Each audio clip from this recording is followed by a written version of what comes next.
এনআরএল-এর ম্যানহোলে পড়ে এক শ্রমিকের মৃত্যুকে কেন্দ্র করে রাঙ্গাপানি এলাকায় চাঞ্চল্য। মৃত শ্রমিক রাজেশ দাস, বয়স ৩০, পূর্ব রাঙ্গাপানি এলাকার বাসিন্দা।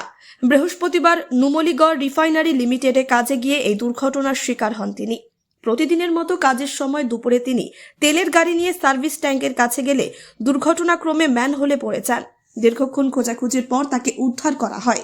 তড়িঘড়ি নিয়ে যাওয়া হয় উত্তরবঙ্গ মেডিকেল কলেজ ও হাসপাতালে। তবে চিকিৎসকরা তাকে মৃত বলে ঘোষণা করেন। ঘটনার খবর পেয়ে ঘটনাস্থলে পৌঁছায় ফাঁসিদেওয়া থানার পুলিশ। মৃতদেহটি ময়নাতদন্তের জন্য পাঠানো হয়েছে। অন্যদিকে শ্রমিক রাজেশের মৃত্যুতে শোকস্তব্ধ তার পরিবার। এদিকে স্থানীয় বাসিন্দা ও পঞ্চায়েত সদস্যরা এনআরএল-এর সুরক্ষা ব্যবস্থার তীব্র সমালোচনা করেছেন।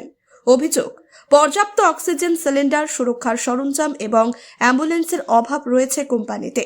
এমনকি দুর্ঘটনার পর রাজেশকে মালবাহী গাড়িতে করে হাসপাতালে নিয়ে যাওয়া হয়। শ্রমিকদের নিরাপত্তা নিশ্চিত করতে দ্রুত পদক্ষেপ নেওয়ার দাবি জানিয়েছেন স্থানীয়রা। কি হয়েছিল, আমাদের পরিবারের একজন ছেলে চলে গেল, আমার রিলেটিভ হবে। হ্যাঁ, আমরা খুব দুঃখী এর জন্য। আর ওনার কোনো কাজের সময় কোনো সেফটি ছিল না, সূত্রভাবে যেটা আমরা জানতে পারছি। হ্যাঁ, তো এতে আর কি গ্যাস ট্যাঙ্কিতে পড়ে গিয়ে উনি আমাদের হয়েছে। তো আমরা বডিটা এখনো পাইনি, আর আমরা প্রচুর দুঃখী। আর আমাদের ডিমান্ড ওখানে একজনের পরিবারের যেন কর্মসংস্থা ওখানে হয়, কারণ যিনি মারা গেল ওনার দুটা বাচ্চা আছে। উনি পরিবারের মূলত ম্যান ছিলেন, খামানেওয়ালা। এখন খামার মতো খুব লোক নাই। আমার মা বাবা বৃদ্ধ, বাচ্চা দুটো আছে, দুটো বাচ্চা ছোট। হ্যাঁ, ওনার পরিবারের যদি একজন কর্মসংস্থা হয়, তাহলে এই পরিবারটা আপনারা দেখতে পাচ্ছেন, এই পরিবারটা একটু সচল হবে। নাহলে তো খুব একটা দুর্গতির মধ্যে যাবে। এতে গ্রামবাসী, পাড়া প্রতিবেশী, আশেপাশে সব মানুষের সহযোগিতা করতেছে। আর সবাই আমরা সেই চেষ্টায় আছি যে একটা যেন কর্মসংস্থা হয় আর কি। ওখানে ও মেনটেন্যান্সের কাজ করতো, ভিতরে গাড়ি চালাতো আর কি। ভিতরে যেটা কেচড়ার সূত্র মাফিক আর কি, কেচড়া ফেলানোর গাড়ি হতো, সেই গাড়ি চালাতো আর কি। তো ওই কেচড়ারই ট্যাঙ্কিতে নাকি বলে পড়ে গিয়ে ওনার মৃত্যু হয়। আমার নাম মণি বর্মন, আমি ওনার কাকা। কি ঘটনা ঘটেছিল একটু যদি বিস্তারিত বলতেন। বিস্তারিত গতকাল আমাদের রাঙাপানি এনআরএল-এর এসএমটিতে আমাদের এখানকার রাঙাপানির স্থানীয় ছেলে রাজেশ দাস নামে ও কাজ করতো ওখানটায়, জলের কাজ করতো ঠিকাদারের আন্ডারে। হঠাৎ ওখানে সব ট্যাঙ্কি নাকি ট্যাঙ্কি আছে, ট্যাঙ্কিতে পড়ে যায়। পড়ে যাওয়ার পরে তারপর শুনতে পারি যে মারা যায়। তো নিয়ে যাওয়ার মুহূর্তে এখান থেকে এনআরএল-এর যে কী বলবো, এনআরএল-এর যে এমন একটা ব্যবস্থা, ভিতরে সব ওয়ার্কারের সেফটি বলে আমাদের কিন্তু এখানে ঢোকায়, কাজ করার মতো কোনো সেফটি নেই।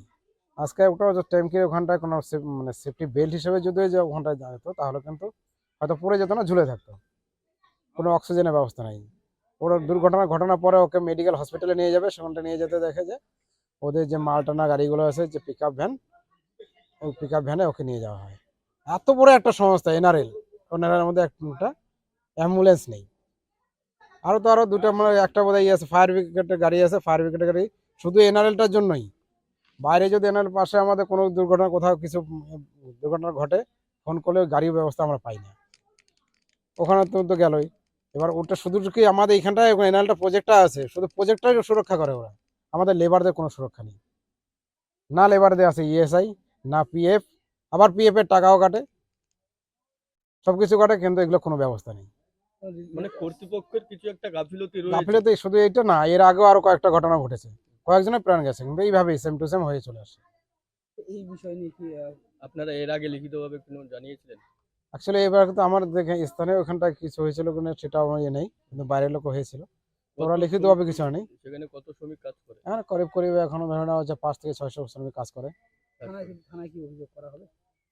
হ্যাঁ, অবশ্যই আমার তো বক্তব্য হচ্ছে থানায় একটা অভিযোগ করানো উচিত। কেন পরবর্তীতে যদি এরা কোনো কিছু কথা খিলাপ করে দেয়, মুখের কথাতে কেউ জবাব নেই। আজকে আমি একটা বলবো, 2 দিন পর হয়তো সেটা অস্বীকার করে ফেললাম। কর্তৃপক্ষ কি পরিবারের পাশে দাঁড়িয়েছে এখনো পর্যন্ত? এখন অবধি তো আমাদের সঙ্গে তো কথা হয়নি, কারণ অন্য কারোর সঙ্গে কথা হয়েছে। তো কী কথা হয়েছে আমরা সঠিকটা বুঝতে পারলাম না। আমাদের সঙ্গে যে মুখোমুখি কথা হতো আমরা জানতাম। আমাদের দাবি যে কিছু ভরণ পোষণ দিক, আর এবং যে রাজেশ দাস যে চলে গেছেন, তার ফ্যামিলিতে একটা কাজের ব্যবস্থা করে দিই। পরিবারে কে কে রয়েছে?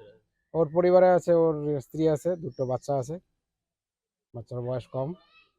আমরা চাই যে ওর পরিবারের মধ্যে ওর স্ত্রীকে একটা কর্মসংস্থান ঘটানোর ব্যবস্থা করে দিই। আমার নাম সুধাংশু মণ্ডল, আমি Rangapani panchayat member. Bureau report, নির্ভীক বার্তা।